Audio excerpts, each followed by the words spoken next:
So for any of us in this room today, let's start out by admitting we're lucky.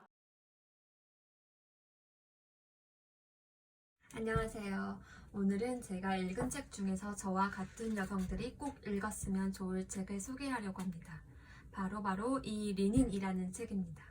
책의 저자인 sheryl sandberg는 페이스북 최고 운영 책임자로 여성들의 일과 리더십에 관한 이야기를 담고 있는데요.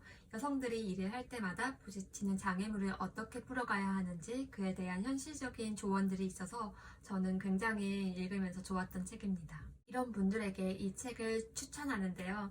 우리 다음 세대 여성들이 더 나은 세상에서 살아갔으면 좋겠다는 생각을 하시는 분, 그리고 자신의 분야에서 적극적으로 일을 하고 싶어하는 여성분들, 그리고 일과 인생에서 더 성장하고 싶은 기회를 갖고 싶은 분, 그리고 마지막으로 자유롭게 자신의 경력을 선택하고 그 선택이 존중받는 세상을 원하는 남녀 모두가 이 책을 읽으면 좋을 것 같습니다. 그리고 저자의 테드 강연 동영상 아래에 링크 걸어둘 거예요.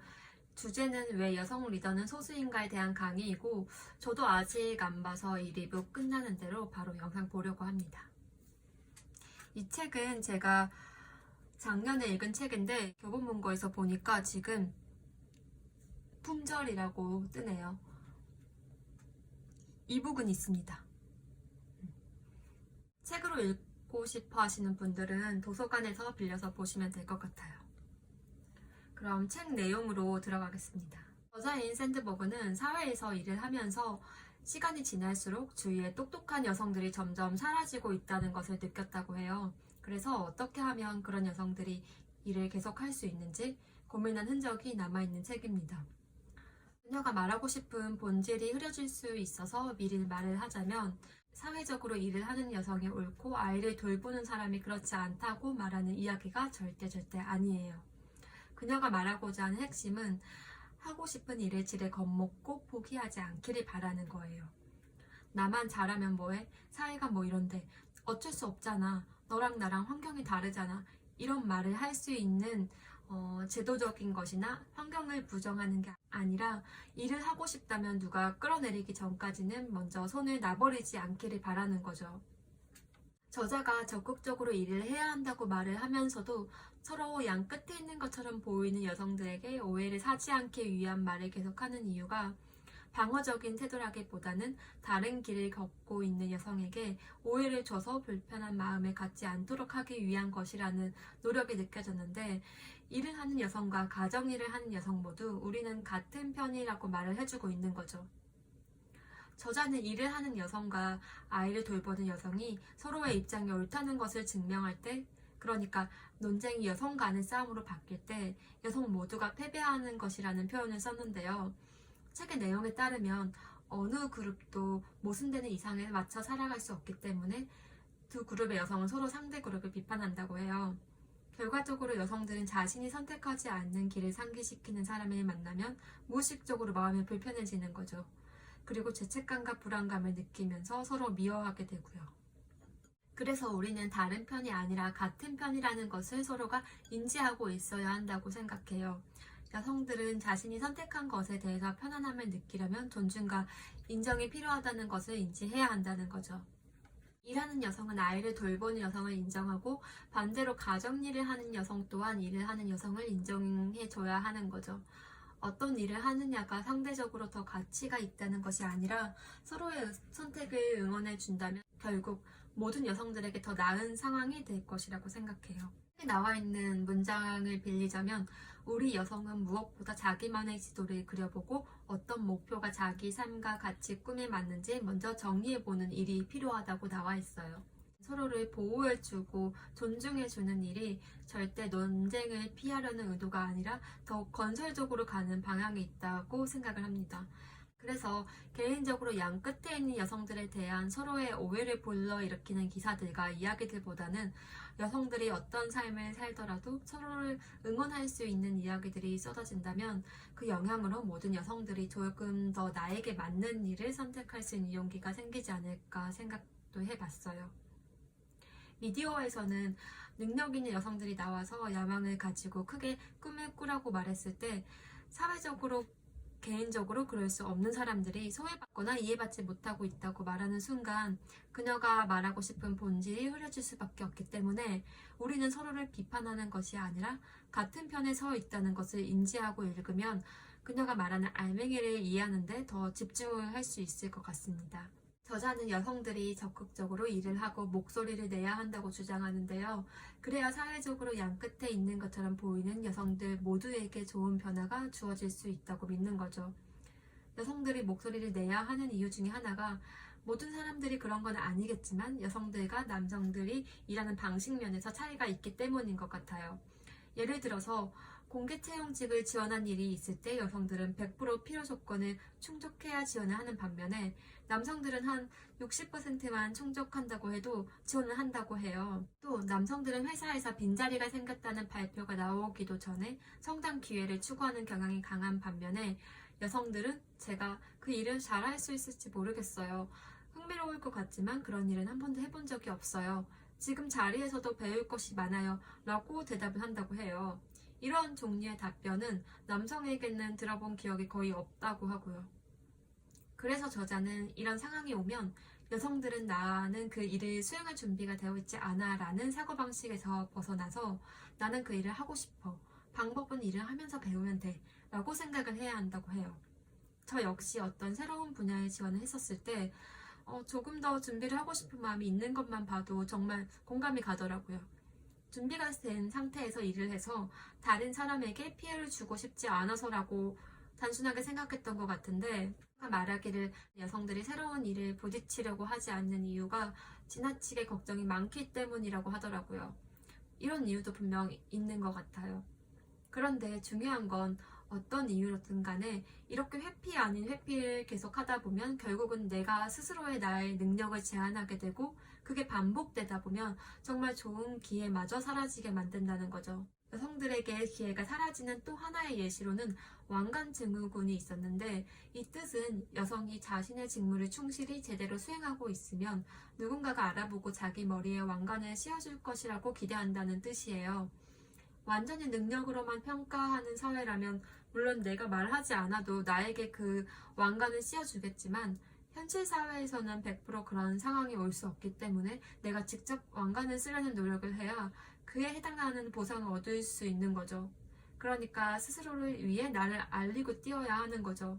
한국 사회에서는 내가 가진 능력을 먼저 말을 하는 게 아직까지는 미움을 받을 수 있다는 생각이 내면화되어 있는 것 같아요. 물론 겸손하다는 게 나쁜 건 아니지만 조금 더 내 목소리를 내면 좋을 것 같다는 생각을 했습니다. 사회적인 제도와 환경으로 인해서 높은 걸림돌이 있고 현실적으로 여성들이 일과 가정에서의 역할을 병행하는 것이 어렵고 어쩌면 불가능한 영역이라는 생각이 드는 시기가 여러 번 찾아오는 것 같아요. 그래도 저자는 원하는 삶이 있다면 그것을 위해 조금 더 적극적으로 달려들기 바라는 마음을 계속해서 강조하고 있습니다. 남성들은 원래 처음부터 그래왔고 여성들은 어쩔 수 없다는 부정적 메시지를 스스로 내면화하지 않는 것이 정말 중요한 것 같아요. 그래서 이 책 서문에도 내면을 혁명화하라는 말이 있었던 것 같아요. 혁명이라는 게 쉽게 얻을 수 있는 게 아니기 때문에 그만큼 내면을 바꾸기가 어렵다는 의미가 포함되어 있는 것 같아요. 그래도 내면을 혁명화시키는 그 과정이 정말 가치 있는 것이라고 생각합니다. 그래서 계속 원래라는 건 없다는 것을 인지하려고 해요. 나중에 할 수 있는 말이 원래 그렇지 뭐 이런 체념적인 말만 하기 싫어서 달라지지 않을 것 같은 상황에서도 작은 요구라도 하려고 하는 거죠. 뿌리 깊이 내면화된 것들 그리고 잘 바뀌지 않는 것일지라도 원래 그런 건 아니라고 생각해야 할 것 같아요. 어려운 것 같아요. 그리고 여성들이 그렇게 목소리를 냈을 때 받는 두려움이 존재하기 때문에 더 쉽지 않게 느껴지는 것 같고요. 저자가 여성들이 받는 두려움에 대해서도 말을 하고 있는데 예를 들어 실패할지도 모른다는 두려움, 비판의 대상이 되리라는 두려움, 나쁜 엄마 혹은 나쁜 아내가 될지도 모른다는 두려움은 여성 모두의 가슴속 깊이 자리 잡고 있다는 거죠. 그래도 저자는 그럼에도 불구하고 목소리를 내야 한다고 말하고 있고 여성들이 겪는 어려움에 대해서 어떻게 하면 그 감정을 극복할 수 있는지도 사례를 들어가면서 조언을 해주고 있어요. 그 예로 가면증후군을 극복한 내용이 나오는데, 먼저 가면증후군은 유능한 사람들이 자기 회의로 괴로워하는 현상인데, 굉장히 스마트한 사람도 시험을 잘 보고 나서도 자신의 능력이라기보다는 오히려 자신이 사람들을 속였다고 느끼는 거죠. 그리고 그게 밝혀질 거라고 무서워한다고 해요. 특히 이 가면증후군은 여성들이 훨씬 많이 겪는 감정이라고 합니다. 작가와 여배우로 크게 성공한 티나페이도 이러한 감정을 느꼈는데, 영국 신문과의 인터뷰한 내용에서 가면증후군을 극복한 모습도 볼 수 있었습니다. 가면증후군은 극도의 자기 우월주의와 나는 사기꾼이라는 내 참모습을 사람들이 알고 말 거야 라고 생각 사이에서 계속 흔들리는 것입니다. 극도의 자기 우월주의가 찾아오면 이런 감정을 타고 즐기다가 사기라고 생각하며 추락하는 거죠. 저는 거의 모든 사람이 사기꾼이라는 사실을 막 깨달았기 때문에 그렇게 비참하게 생각하지 않으려고 합니다. 내가 안고 있는 진짜 문제는 스스로 사기꾼이라고 생각하는 것이 아니라 자신에게 무언가가 깊이 심각하게 잘못되었다고 생각하는 것이었다는 것을 저 역시 깨닫게 되었어요. 가면증후군이 저를 찾아올 때마다 생각이 드는 것 자체가 잘못되었다고 인지하고 있으려고 합니다. 저는 이 문장을 보고 도움을 받았다고 생각했어요. 저 또한 이런 감정을 느끼는데 이 감정이 가면증후군이라고 생각만 못했을 뿐이지 분명 여러 번 겪었겠죠. 그래서 앞으로 이 감정이 찾아오면 저 역시 내가 사기꾼이 아니고 지금 사기꾼이라고 생각 드는 것 자체가 잘못된 거야 라고 스스로에게 말해주려고 해요. 그래서 왜곡을 바로 잡으려고 하는 거죠. 책에서는 이렇게 여성들이 불편하고 두려운 감정을 겪고 있을 때 어떻게 하면 그것을 극복할 수 있는지 이런 예시들이 많이 나오고, 그런 문장들이 저에게 도움이 되었고 분명 다른 여성들에게도 지혜로운 조언이 될 거라고 생각합니다. 이 책이 표면적으로는 리더를 꿈꾸는 여성들에게 말하는 조언 같지만 사실은 일과 가정을 병행하고 싶은 여성들과 경력 단절에 있는 여성들, 가정을 돌본 여성들 모두에게 자신이 하고 싶은 일을 선택하고 그것 안에서 자신의 목소리를 끊임없이 내고 요청하라는 메시지를 담고 있어요. 그렇게 모든 목소리가 있을 때 작은 변화들이 모여 좋은 방향으로 흘러간다고 말해주는 거죠. 그래서 리더를 꿈꾸지 않아도 야망이 크지 않더라도 지금 주어진 자리에서 일을 하면서 목소리를 내고 싶은 분들이라면 이 책이 도움이 될 것 같다고 생각합니다.